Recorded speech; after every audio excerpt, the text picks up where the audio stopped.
raw, uncut, and unapologetic. Welcome to Men Talking Mindfulness with your hosts John McCaskill and Will Schneider. Here we focus on helping men and those with men in their lives solve some of life's complex challenges through understanding the practices of mindfulness and how they can help. Each episode is in an environment free of judgment and criticism, with a focus on authenticity and inner peace. Let's dig in.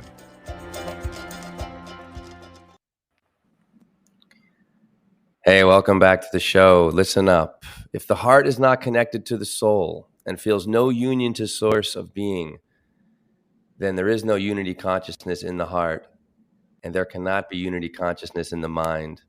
The heart then feels separated or disconnected or alone, and then the mind can only operate from its natural dominance of separation, which can swiftly lead to individualism and selfishness.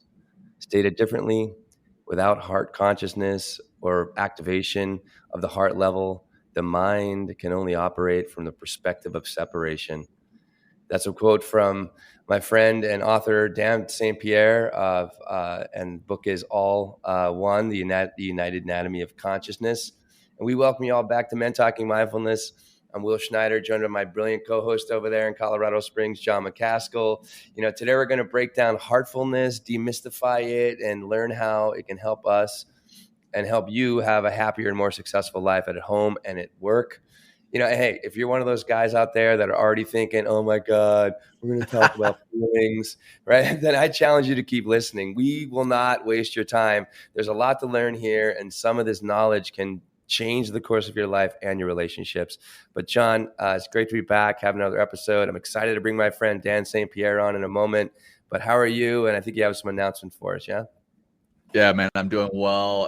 Excited to have this conversation. And, if you talked to me about 6 or 7 years ago and said that I would be having a conversation on a show called Men Talking Mindfulness about a topic called heartfulness, I would have said you're smoking something. But here we are. So I'm excited to get in this conversation. And for those who are wondering what it's going to be about, yes, hey, stay with us. Stay with us. Bear with us. You're going to learn something here, and it's important stuff that's going to change your life. So we're happy that you're here with us. As far as the announcements, yeah, we've got the retreat coming up. We've got the Movement RX and Men Talking Mindfulness Adventure Retreat, and it's just over a month out. So September 16th through the 19th, we're going to be in Durango, Colorado at the Colorado Trails.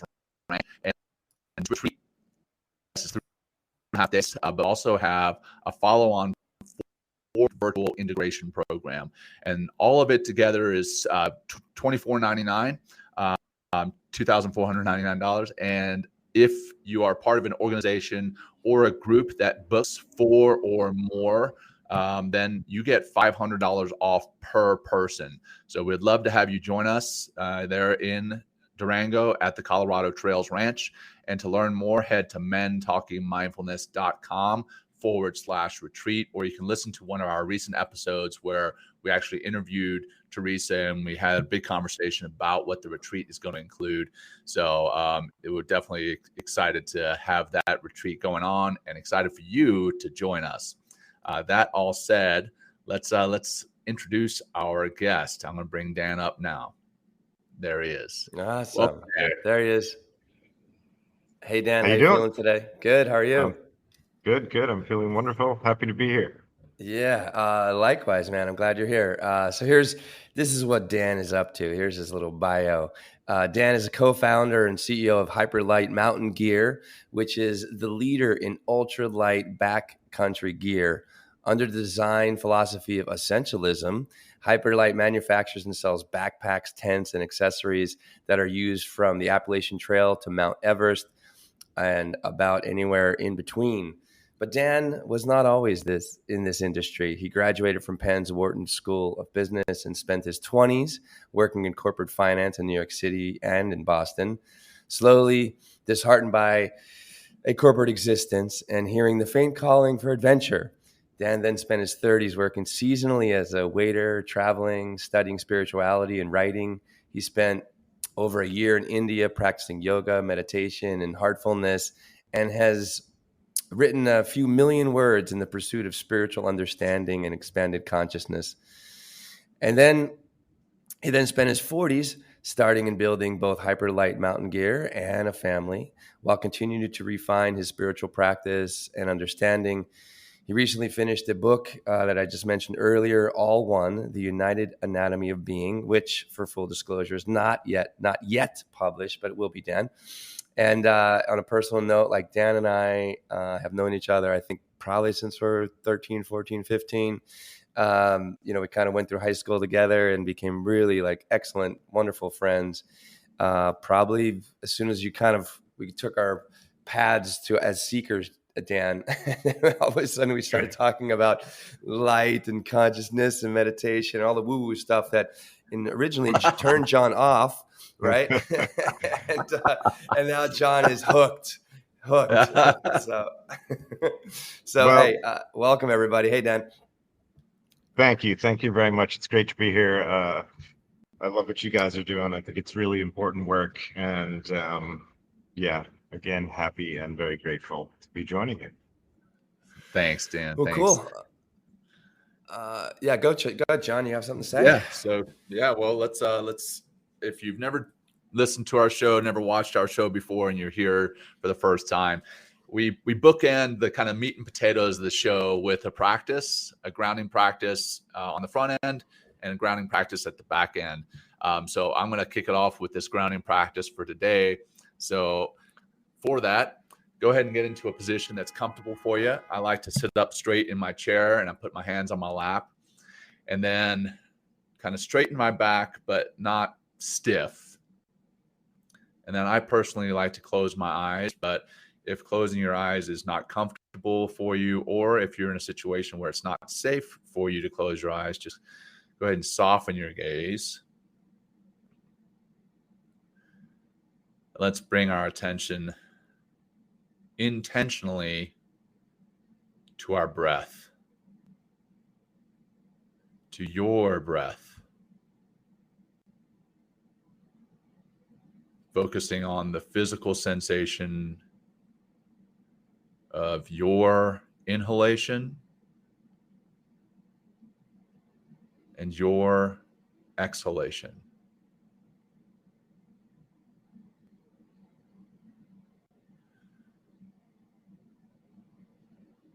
Noticing how each of your breaths affects your body,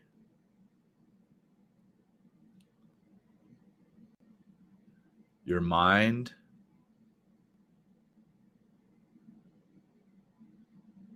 and your nervous system.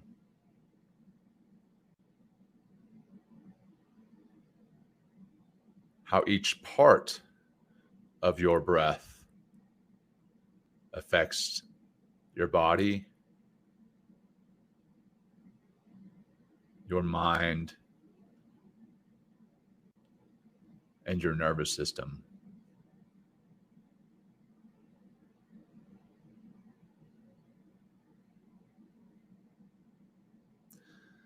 And being that today's episode is on heartfulness, let's tie into what it is we are feeling in our heart. What it is you are feeling in your heart. And being open to whatever that may be.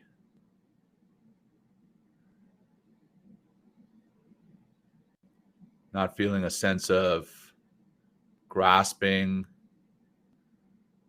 or reaching or repulsion. Just sitting with whatever that may be.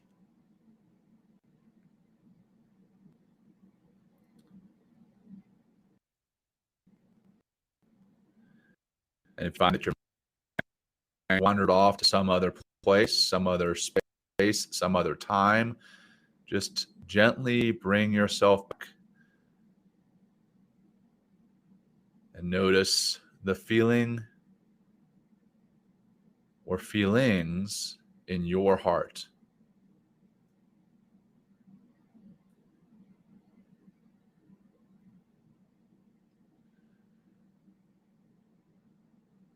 And we'll conclude together with two deep cleansing breaths. Begin by breathing out as much air as you can, bringing your navel to your spine.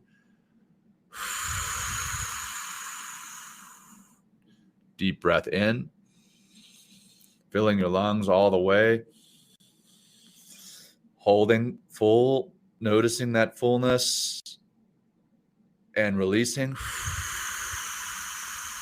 releasing, releasing. Holding empty at the bottom. Noticing that emptiness, being okay with it. Deep breath in. Filling those lungs all the way. Holding at the top. Noticing the tension. And release, release, release. And as you release, start to bring some movement back into your body. Maybe moving your head around, loosening your shoulders. And then if your eyes were closed, go ahead and blink them open. And here we are, ready to go. All right. Will, back over to you, brother. Awesome. Hey, well, Dan, I really enjoyed reading your book, and I love how easily you explain like some very big concepts about the mind, the soul, the connection, the mind, the whole that you also talk about, and that unity consciousness and separating consciousness. And yeah, so thank you for this contribution to the work that we've been talking about for a very, very long time. And here we are having a conversation about like, like literally Dan and I've been talking about this for so long. And I remember, so let's, well, how about you tell us a little bit more about your journey from like Wharton School of Business to waiting tables, to traveling through India, to finding Hyperlite, and, and being a dad and being a husband. Yeah, sure. I feel like I grew up, as a happy kid. I had a great childhood, loving parents, good student, good athlete, but had zero consciousness. Maybe lucky to feel blissful, or maybe it was blissful ignorance. Yeah, right. So, I think just like to please people, doing what was expected of me. So, went to a good business school. The natural trajectory was just to go to New York City, and I think most of my classmates, at least who studied finance, were into corporate finance and investment bankers and venture capitalists, etc. But after several years, that I was finding that wasn't what I wanted to really do, or where my heart was. Mm-hmm. I saw some, I think, negative things in the corporate world. Possibly, I think I could describe it as immoral moves for profit, or for hitting Wall Street expectations, etc. And I just didn't feel like it was what I wanted to be doing for the rest of my life. And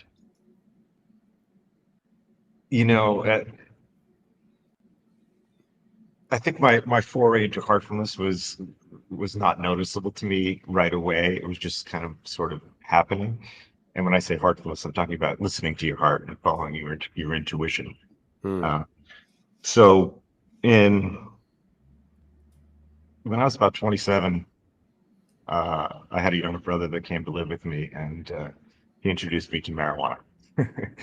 And like I said, I think coming to it really late in life, but it started to change the way I was thinking. And when I described earlier that I think I lacked any awareness or consciousness, it was starting to open up my mind. And I felt like I was able to take a risk. And I left the corporate world for the first time. And my brother and I went out to Boulder, Colorado, and we tried to start a band. We thought we were following a dream, and we had a good time, but it wasn't the dream. But really importantly, I learned that you can follow a dream, and if you don't succeed, it's not the end of the world. And maybe if it's not even the right dream, it's not the end of the world. You have tried, you have taken a risk, and then of course with the background, family is like, get back to work. Yeah, no kidding, right? Go get a job. So I got back into business and worked for a high-tech startup in Boston for a while, and I found myself in the same trap. What was the trap? If you can, maybe describe a little bit more, because there might be some people out there that kind of feel they are trapped. So what was that? What was that tension you might have been experiencing? I think it's earning a good living, doing what you're supposed to do, doing what the construct of society, media, family, church, whatever it may be, expects of you. So, I think I found myself not being me, which was really important. And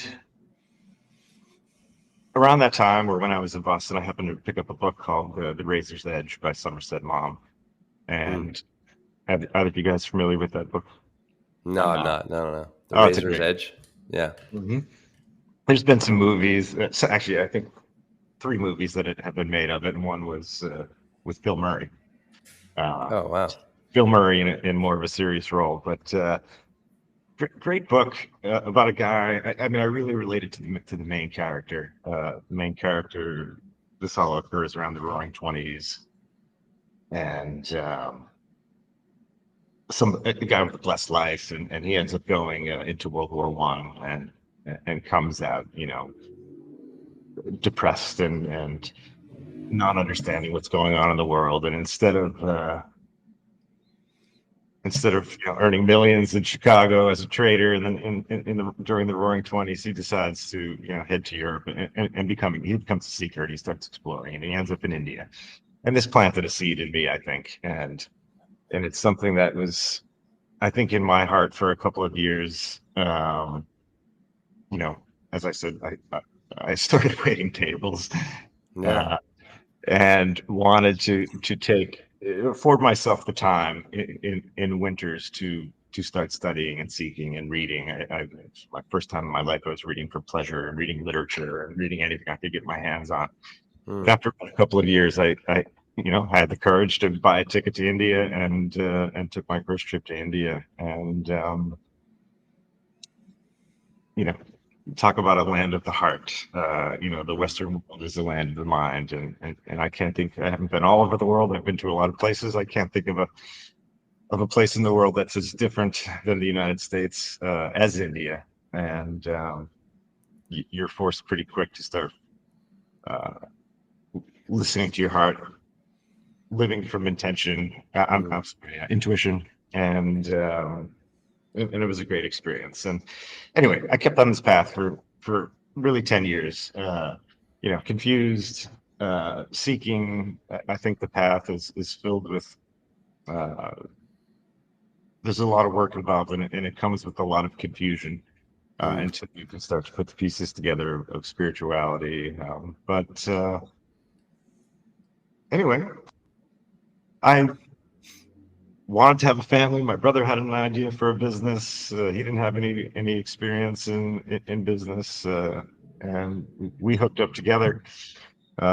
This was a good opportunity for me to do something that was a little more me, not so corporate, but entrepreneurial, and essentially has afforded me to start a family, and that's where I am now. All along the way, continuing to further my spiritual practice and gain an understanding and expanding consciousness. Beautiful. How is you brought up John, you got a question? Go ahead. Oh no, well, yeah, I do. I was just saying it's beautiful that you've been able to do that.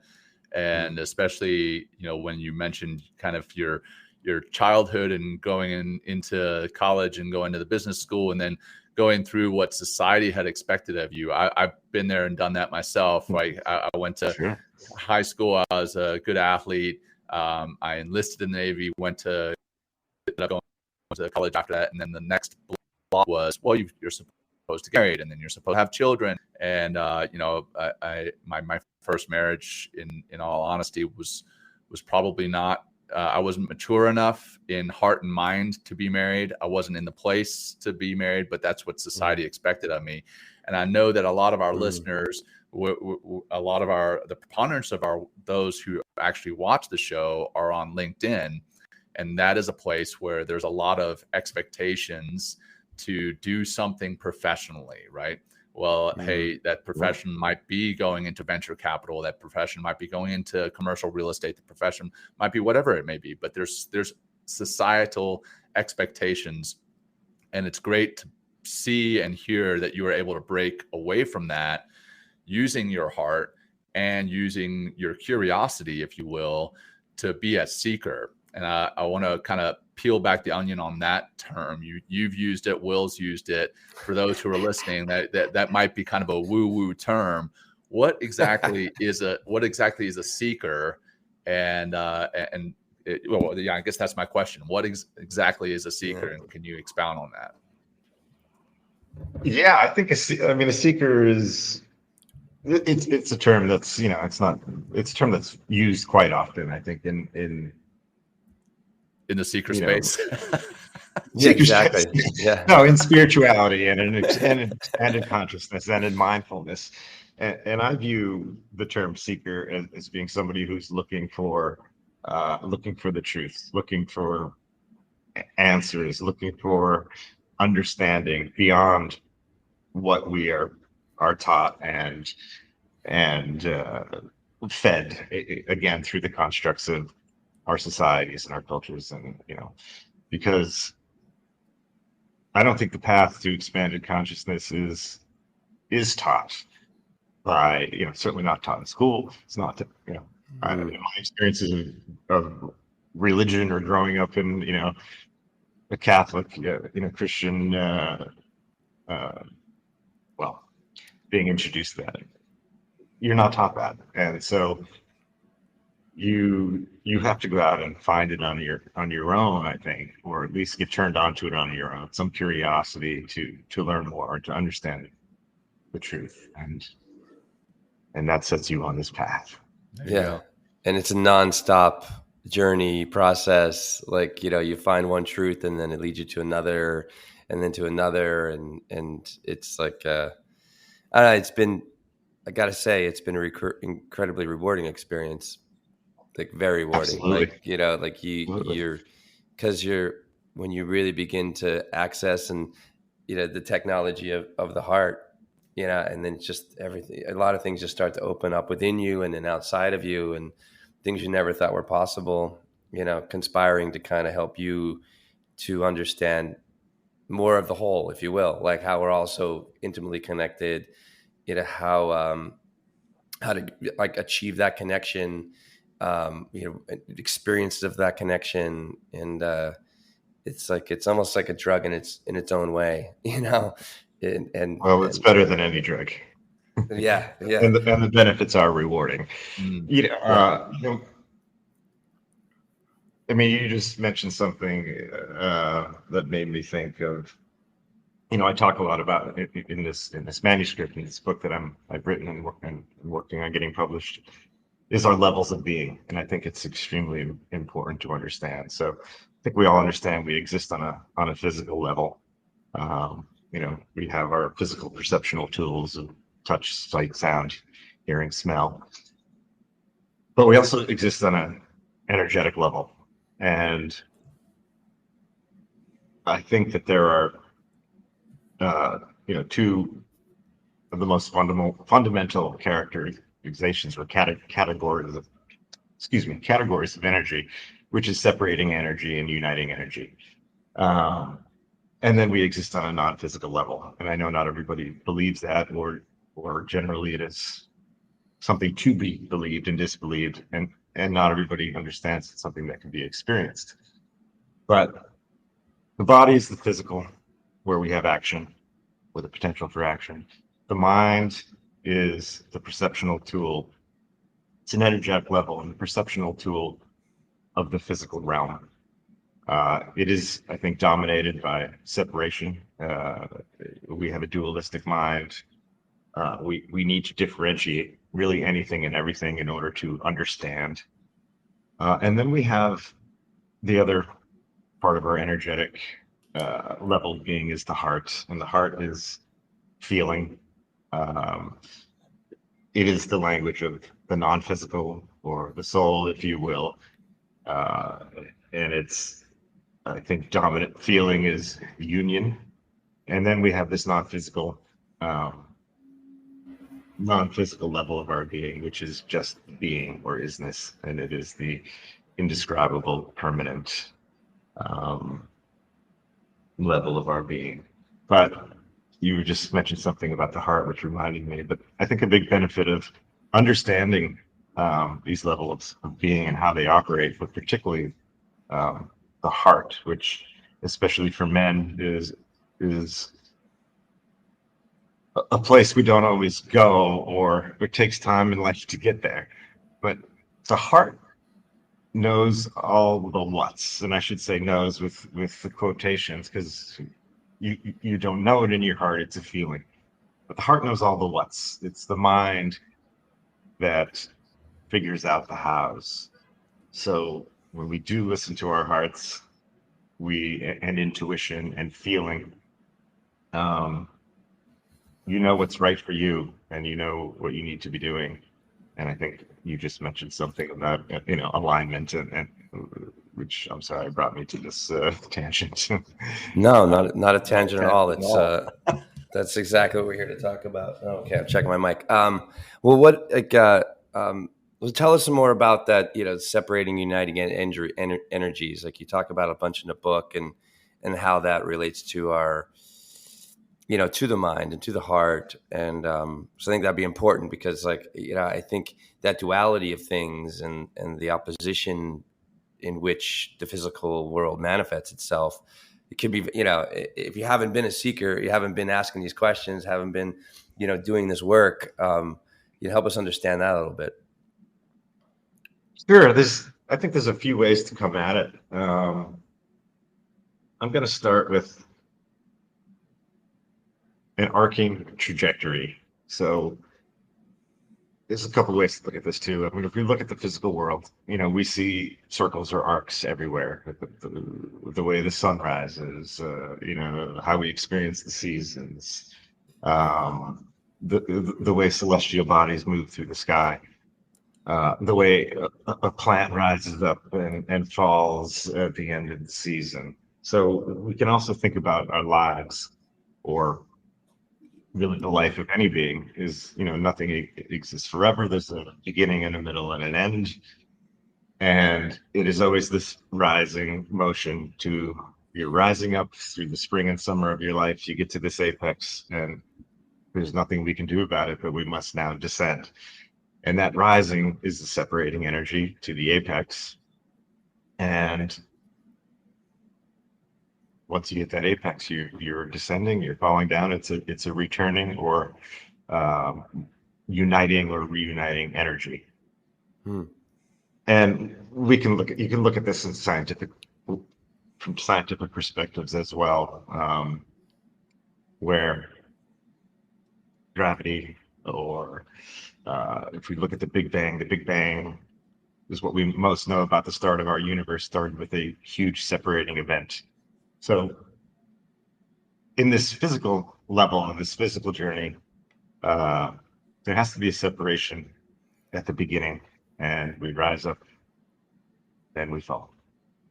I don't know if that makes sense, but what are we separating from? Maybe is kind of a good thing, maybe to talk about here. Yeah, you know what I mean? sure, Yeah. sure. What are we reuniting with, or uniting to? Well, you're always separating from a source of being. So if you think about a plant rising up in the spring, it is separating from a seed, and it is separating from the ground, and it ultimately returns back to the ground. What we are separating from, and this is, again, for many people, something to believe or disbelieve until you've had a direct experience with being, or this source of being, that is what we were separating from. We were separating from the non-physical into the physical. And we're returning on the other side of that, right? And that's so Yes. basically that's the arc, if you will, kind of the circle in the arc, the old the Lion King. It's the circle of life, right? Absolutely, absolutely. And this non-physical, I mean, this is traditionally called God, right? Um, it's the soul, it's the spirit, it's what is, referred to in I'd say non-religious practices as pure being and the pure consciousness of being.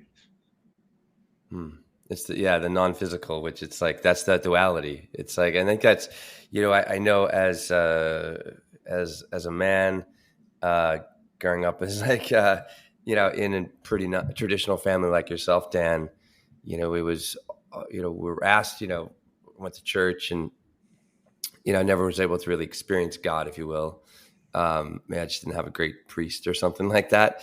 But, we were always heavily, about the physical, about how I can do things physically, about, what kind of income we're bringing into the house, what kind of things that we've had, and, what are we doing with these things? Where are we going on trips? And it's just like this constant, nonstop, like physical experience. And, and I was just brought up that way. And there's nothing wrong with that. I think a lot of people have that experience. And then for me, where kind of the, shifting into like the heart of things, right, which is that unity and that uniting energy, right, which you kind of referred to earlier.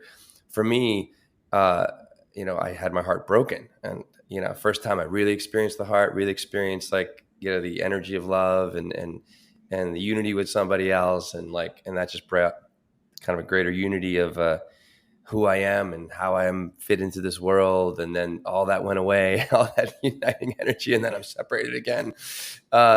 And it's just like my heart opened wide open. And that's like, I was just looking for answers, because I think like I found in that heart space, in that uniting energy, from that really being opened in a very, very heartful way. And I found truth, like you talked about earlier. There's like, we're hardwired, from my experience, like with truth within us. That's like, comes from the source, comes from the soul. It's in our DNA. And I just kept trying to seek more of that truth, because there's something about when my heart did break.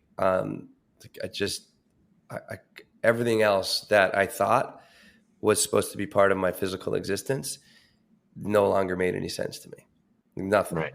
Absolutely nothing made sense. And I call it like literally like a shattering. Like my whole model of physical existence, I guess you'd say, shattered. And then I start everything up until this podcast right now has been trying to move through the heart and live with the heart and answer the questions from the heart. And then find continually deeper ways to unify with myself, unify with everybody else, unify with John, unify with our audience. Like everywhere I go, it's like, how can I connect?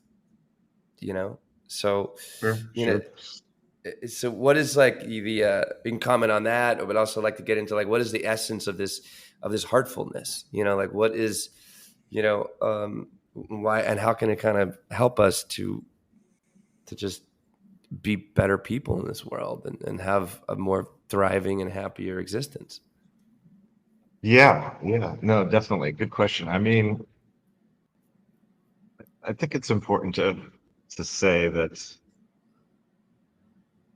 and I all of these, what some of these topics I've talked about already are demonstrated and described in this manuscript that I'm working on, because I really don't want anything I don't want it to be a starting point of something that needs to believe to move through consciousness or understand any expanded consciousness. So it's demonstrated. Unfortunately, we don't have time to do go through those demonstrations and better or more clearly describe this process. But ultimately,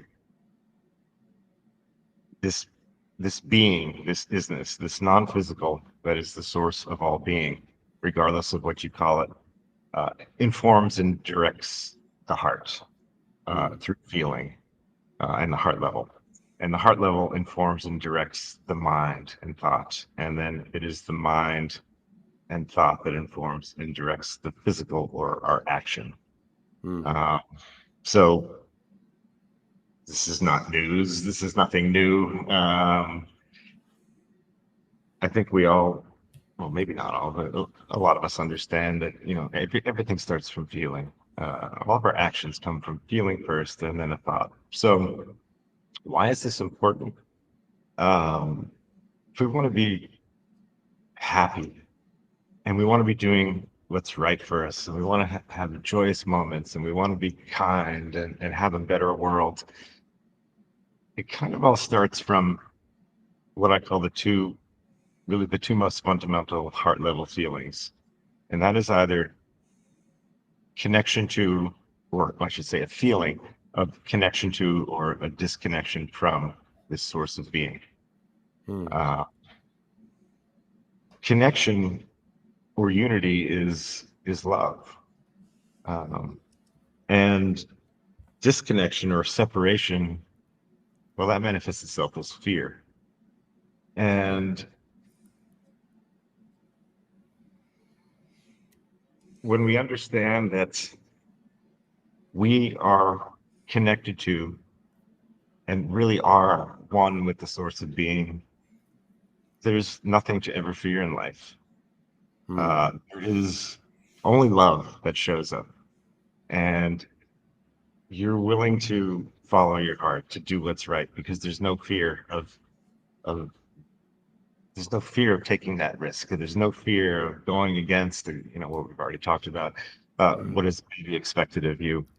And then you have united thoughts, and you have empathy, and you have kindness and gratitude. And then, of course, your actions all show up in the same way. Yeah. I experience it in the sense of like, well, why would anyone want to hurt me? Like, why, I feel so supported when I kind of, I mean, I do try hard to kind of live as heartfully as I can typically. And that, that comes through kindness. I'm really always try to be kind to people and take care of people if they need it. And, and also it's like, why would anyone want to, hurt me? Why does anyone want to like tear me down? And just kind of, maybe it's like a little bit ignorant in some ways. I mean, I definitely am vigilant of like those kind of things and that energy of people like coming that are like kind of grifters and trying to like manipulate you in some way. But like, even in those situations, like I still can see, the heart in other people. I think that's been a big kind of win for me, is knowing that at our essence, at our core, we're all good people. We're all kind. We all are seeking the same things, that love, connection, and belonging. And if I can give a little moment of that love and connection, belonging to, whether it's a perfect stranger or a guy at the bodega or, someone that I'm teaching or a class of students or something like that, it's like, and it's amazing how that there's like, it just connects on such a deep level in the other people or the entire class that, you could really create a huge environment and a huge a place of that connection, that love, and that belonging. And just because, our hearts, like they've been studying it with heart math, how our hearts connect to one another, even though we're not conscious of it. And it's like, it's challenging in some ways to talk about, because it's difficult to measure at this point. And like you said earlier, the India and the East is so much about the heart, and we're like the land of the mind. And, without physical evidence and data and this kind of stuff and, multiple blind studies or whatever, then we just don't believe it.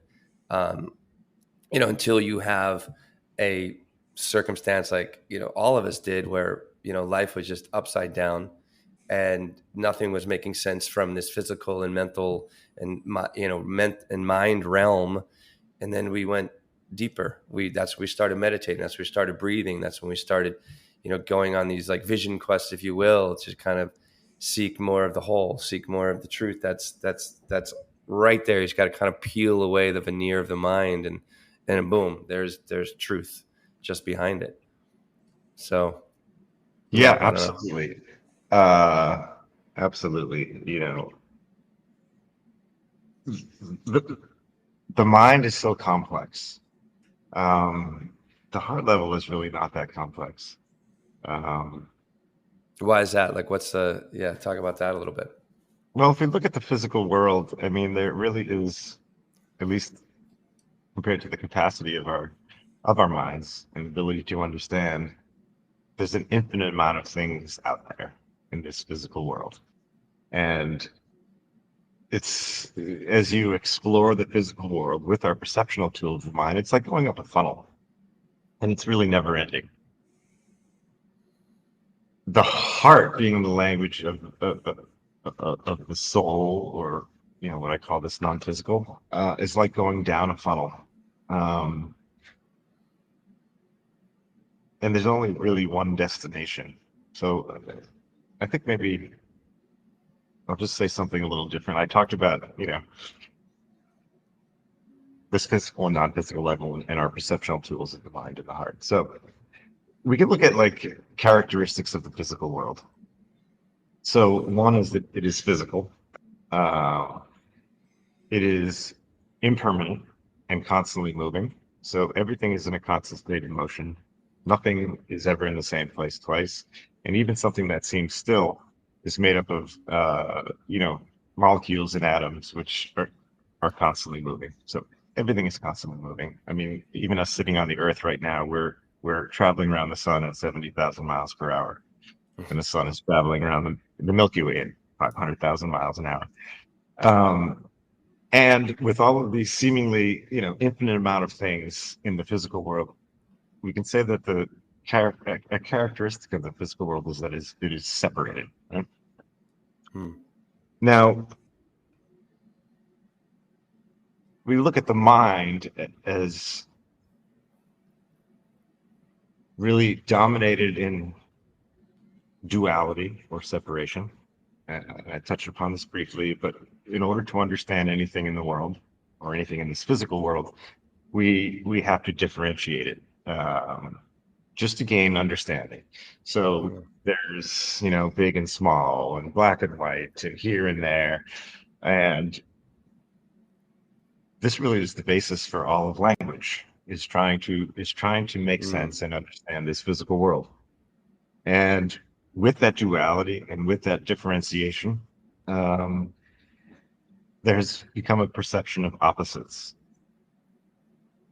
And we can use that functionality of the mind, which is real and a truth, and then we can say, well, if we understand that the physical world is separated, physical, and impermanent or constantly moving, then what is its opposite? And its opposite then would be the non-physical, permanent, unchanging, and fully united. And that is why the heart is the language of the soul, and higher in the hierarchy of our levels of being than thought, is really quite simple. You either feel connected to this fully united, permanent, unchanging, non-physical level of being, or you don't. And you can believe in it through religion or God, but belief always leads to the potential of doubt, and belief does not get you to the direct experience of it. You can't think your way to experience of this source of being, this non-physical pure being, or what we historically refer to as God. And I mean, it is God, but I sometimes hesitate to use that word because of the traditional and historical understanding or connotations of it. But you cannot think your way to it. You can only feel it. And this is why, like you mentioned before, it can't be proven. We can't. Science can't prove it. It's a personal journey. It's a personal experience, and once you experience it, as I've said before, your heart is activated. You can only operate from union, and you think more united with kindness, you have empathy for other people. You understand that anything with being has the same being. And this is what will lead to this increased consciousness and understanding is what will lead to greater happiness, a better world, and more How peace. How do we practice this? Like, how do we kind of get down into this stillness, into this source, into everything that you're talking about? It's like, it's what are the pathways in to kind of like, if somebody out there, I guess this is a good way to put it, if somebody's out there that hasn't really been scared of their feelings or haven't really had a good connection to their heart, in this sense of feeling a deeper connection and deeper meaning to life than just, the physical and, the manipulation that continually seems to take place throughout our world through the marketing and the media and, and everyone around you trying to buy their shit. How do we go into that place? Like, is it practice? Is it, do you have to go to India? Do you have to wait tables like you did, Dan, years ago? In order to Yes, you have to wait tables. So oh, okay. Yeah, I did too. So. No, well, first of all, you guys know this. This is what your show is about. And it's what you're talking about all the time, and it's the journey you're on. And there are various methods, and when I think about the methods of the practices, I immediately go back to our levels of being. So on the physical level, we can practice acts of kindness. If you practice yoga, there are asanas to open your heart. On the mind level, we we try to have empathy and be grateful, or study spirituality. There's so much information out there, and there has been for thousands of years. On the heart level, again, I think it's feeling gratitude, feeling empathy, being nice, trying to be happy, practicing kindness. Yeah, sorry, Dan. Kindness, love, care, tolerance. But this all comes so naturally when you go one step further, and I know you guys have done this, and it's meditation. Yeah. So in meditation, you still the mind. That is the requirement of meditation, because we have this dualistic mind. And what we're trying to get to with meditation is the singularity of this permanent, unchanging, fully united being. So I guess I'd like to talk maybe just briefly about Vipassana meditation. There are so many meditations out there. I have tried quite a few of them. There's some that I haven't, that I maybe would have liked to have tried, especially in India. But Vipassana, which I'm bringing up because I know you've done it, Will, and I think you guys did a show on it. Vipassana is both guided and immersive, which means you don't have to sit for hours or days or months or years, like focusing on the tip of your nose without anybody guiding you or helping you to even know what you're doing. Vipassana is again guided and immersive. So it's a 10-day course, 100-hour meditation, silent for 10 days. And well, first of all, it's extremely powerful, but ultimately meditation is about getting out of the mind and getting out of the duality. So you must focus on one thing until the subject, you, becomes one with the object. I think that object can be anything. It can be the tip of your nose. It can be your breath. It can be apples. It does not matter. It's about focusing so intently on one thing, that your mind and the duality of the mind quiets and stills, and you start experiencing oneness. Um, in Vipassana, it feels a little more active as well, which I think is so helpful. And the one thing you are focusing on is your energy and the energy within your body. And you can get to that feeling of oneness, and you can get to the feeling of understanding that we are not just physical beings, we are energetic beings. And as you continue, you can understand that we are all one, and we are all the non-physical source of being that is pure being. Yeah, it's I want to touch on that yeah, go ahead, John. a little bit, Will. So No. we talked about oneness, we've talked about duality, we've talked about connection, disconnection.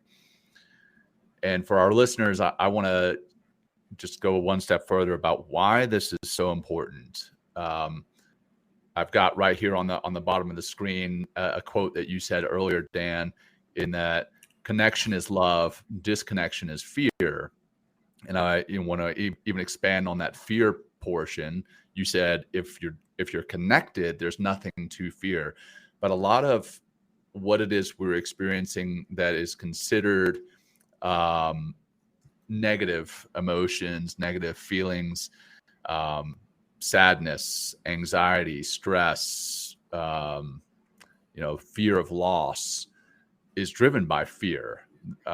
And this oneness, this connection for you as our audience, whether you're watching this or listening to it, this is why it's so important, is that some of those feelings that are really painful, it can keep you from experiencing those in a negative way. I think it's important to still experience those, still experience loss, still experience fear, still experience sadness, because there's the yin and yang in life, but it doesn't cause you fear of those experiences. And I just wanted more of a statement than a question there, but for our audience, I just wanted to kind of highlight why this oneness and the lack of duality is so important for you and for us. I want to also add to that. I think one of the reasons that we do live with this scarcity mindset and in fear and all those negative things that kind of take us away from our oneness, our wholeness, our from our heart, is that we're not doing things that we really enjoy doing. When you start really enjoying life, whether it's if you're someone that has always wanted to take on some sort of art, like whether you want to dance or whether you want to start playing guitar or whether you want to start painting, that's another great way to start accessing and experiencing more of that heartfulness and kind of living with that oneness that is within the heart by connecting to something that's part of that truth that we've been talking about. It's like and that's where it can start. It's just like you just go out and start hiking on a regular basis and be in nature. Nature's full of that oneness. Nature's full of that heart energy, if you will, and it's always there. All of this is always there right in front of us. If we just kind of let go of the program, even if it's just for a half a day or a weekend, let go of the programming of like, oh, I need to be doing this and need to be doing that, and the expectations around this. And that's all just driven by, and creating and driven by more anxiety and more stress. And, and then it's FOMO and fear of missing out. And all these things I just talked about is us divided from that source, from that heart, from that love, from the God that's within every single one of us, and the God that's out there just waiting to be just explored and discovered and kind of played with in some ways. And there's many different ways. I mean, meditation of Vipassana is a great way to get in and get to know your energetic self, get to know yourself on this deeper, kinder, loving, energetic level. But at the same time, meditation, you're going to see what's getting in the way of that singularity and that loving kindness and that source of peace that's within all of us. But meditation and Vipassana, that could just be something that maybe you need to go in another direction and taking that dance class or going hiking or all those other things that we've been mentioning here that can help open up that heart space. And then maybe meditation will come a little bit later. It's a process. But I think it's like, but you have to, what's the first, maybe what's the first foot on the path, right? That's a very common statement in the seeker kind of world that we're all loving right now. And Dan and I have been talking about for fucking ever. What's the first, foot on the path? What's the first thing that gets you on the path? Me was having my heart broken. Like, I just had no idea like that this kind of energy can exist within me, with somebody else, and within the planet. And then it wasn't there anymore. And I was like, what the fuck? Like, who am I? Like, everything, I questioned everything. But that was my first foot. And then but I needed guidance. So I picked up a book called Artist Way, which helped me to realize a lot of this programming that you kind of were relating to, John, and the stress and anxiety of that programming and living someone else's life instead of living my own. And then I started to realize like what's possible, and I think also another thing is like, creativity is kind of synonymous with that love, with that connection, with that uniting energy, because we're all like creative beings at our core as well. And you can either pick up the brush and start painting the life that you want, or you can just always wonder what it'd be like to be a painter of your own life, if you will. So it's a lot of absolutely. You make some great points. I mean, it is a journey. Life is a journey. This experience is a journey. Change is very seldom a light switch. It's more of a dimmer. And in this manuscript, I spent quite a bit of time at the end talking about all of these methods, some of which you've just mentioned. Passionate and devoted action, like dancing or art, being in nature, and maybe it takes time to get to meditation. However, in my experience, meditation is the fastest way. There you go. Yeah. Psychedelics too, in some ways. I guess we did an episode last week on psychedelics. We talked about marijuana. It's not a psychedelic categorically, but it just starts to open you up. So maybe cannabis is somebody's on ramp out there, to kind of open up a little bit more, John. I think the first step on the path is discontent. If we're happy and living a blissful life, then you don't want anything to change. Right. So there's no motivation. So discontent, which is something we all experience, and it depends on what you want to do with that discontent. If you want to try to fix it for permanently or for the long term, that tends to be the first step on the path. And then there are many ways to get there. It is a long journey. Often it takes a ton of reading, a ton of practice, some accidents and luck. But I don't think it needs to take 20 years, especially this day and age when information is so readily available. There's so many people doing great work, and I think it can all be accelerated if you have the curiosity and motivation to pursue unshakable bliss. And that discontent, it's also how we view discontent. People, that term in and of itself sounds negative, and people are uncomfortable with that term, and even more so with actually being in a state of discontent. When, as you've mentioned, as Will has mentioned, as I've mentioned in the past on past episodes, our discontent led us to where we are today, and where we're going to continue to seek more of that contentment through other ways, right? A lot of the time in today's day and age, if somebody feels that they are in a state of discontent, they're like, well, what do I need to fix that? Oh, well, I need a bigger house. I need more money. I need a better job. I need to have kids. I need to not have kids in the house. I need to be in another state, in any other state besides the one that I'm in, rather than saying, okay, well, let's sit with this state of discontent and explore it, and explore what else there is out there to bring me to a state of contentment. and not fix it with retail therapy or, or something else. That's a great, great point. Yeah. Right. Anyhow, that's again just more of a statement than a question there. Yeah. In this light, I'd like to say that this is all coming for us as a species. When we think about the beginning, the middle, and the end, and this arcing journey that we are all on, and that we're on as a species, if you look at how Homo sapiens lived prior to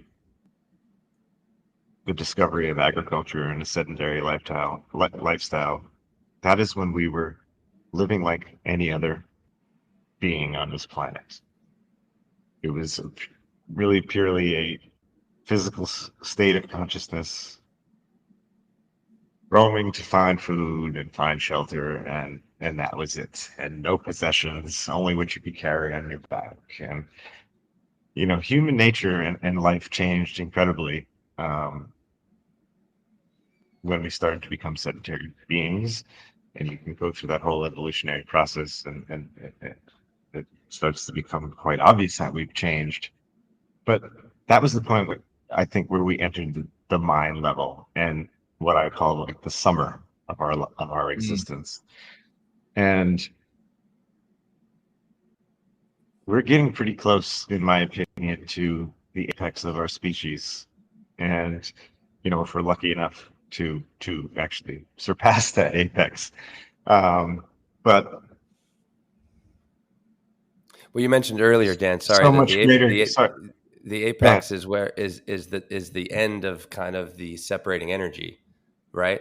That's and right, then we're yeah. going to slowly go into the fall and into the winter, which is the uniting energy. So it's coming, we're kind of differentiating, dissecting, dissolving, changing, dividing, hitting the very peak of the summer, the very top of the arc. And then we start to fall, just like the leaves fall off the tree back into the earth, absorbed into the earth, like, growing into something else and changing and always changing. So I just wanted to make that clear for the audience, but continue, please. Yeah, sure. Thanks.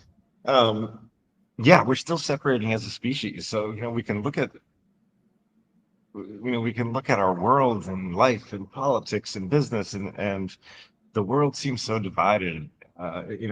Climate change and pollution, and there's a lot to be anxious or stressed about if you're not if you're not at peace or not connected to, in a fearless state to the source of our being. But the consciousness is increasing. I mean, look at your show and look at the explosion of yoga, and you could consciousness of equality, women's equality, and in business, or there's so much evidence out there. Even Subaru calling one of their vehicles love or whatever. I didn't know that. I mean, know that. This consciousness is increasing, and I think we're I have some examples in the book that demonstrate where we might be on this journey, because nobody knows for sure. We're still in the summer of our existence. We are dominated by the mind, and therefore we are further separating, but we're getting really close to this apex.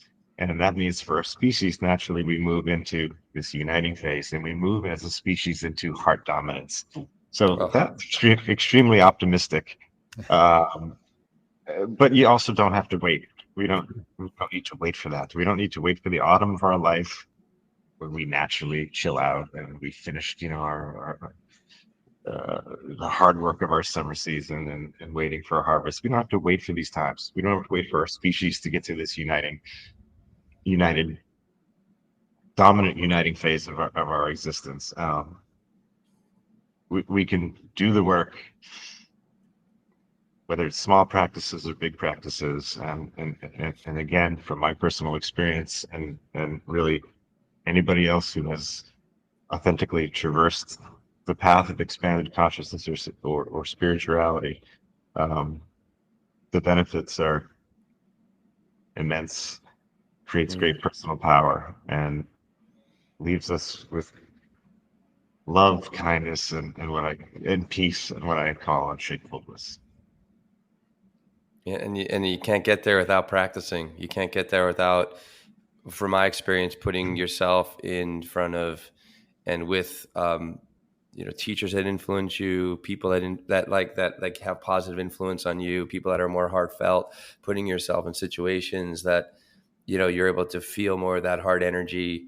And we're in this, like, I think that's one of the big what John and I keep doing with this show, and regardless whether we're talking about leadership, psychedelics, or emotions or something like that, we're just trying to kind of pull away all this mental veneer of this separating energy and this mind dominated, egoic driven way of that we're showing up and manifesting as people, as individuals, as well as a collective community.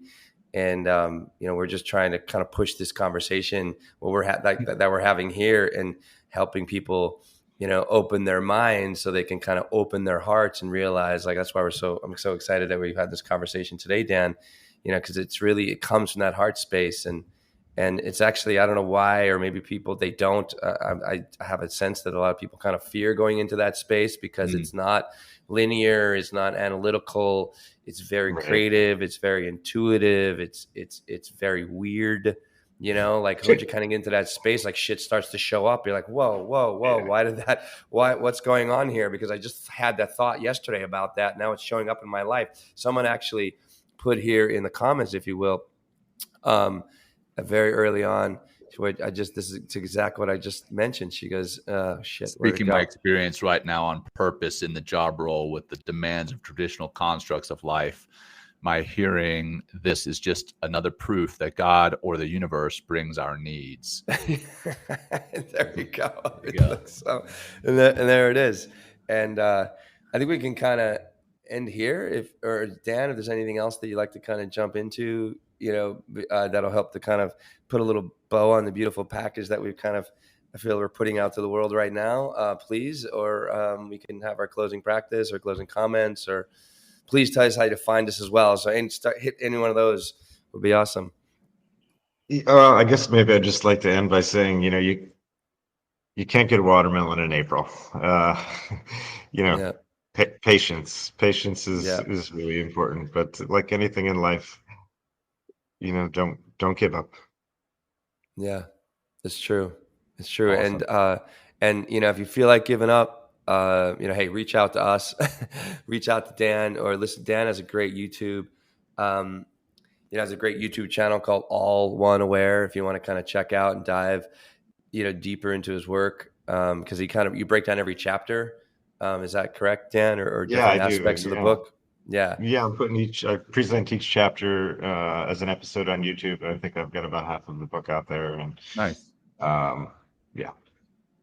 Awesome. We'll make sure that link is in the show notes for our listeners to check it out later, or those who are watching on YouTube later. We'll make sure that link's in there. But Dan, as we start to wrap up and we get to the closing practice, if you will, we'd love to kick it over to you to lead us through that practice, if you'd feel comfortable doing so. Yeah, sure.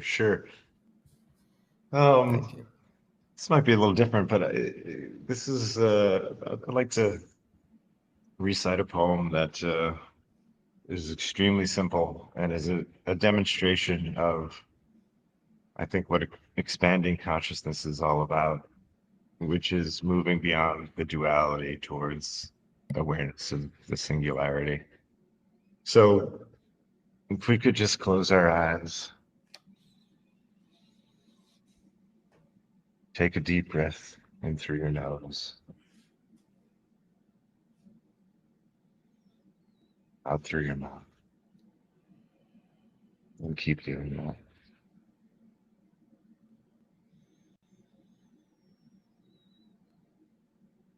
Sun, no sun.